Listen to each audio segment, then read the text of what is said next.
అవతారం జగమంతటికి ఆధారం హేరంబునికి మాతవుగా హరిహరాదులు సేవింప చండుని ముండుని సంహారం చాముండేశ్వరి అవతారం పద్మరేకుల కాంతులతో బాలా త్రిపుర సుందరిగా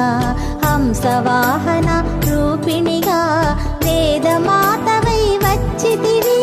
శ్వేత వస్త్రము ధరించి అక్షరమాలను పట్టుకొని భక్తి మార్గము చూపితివి జ్ఞాన జ్యోతిని నింపితివి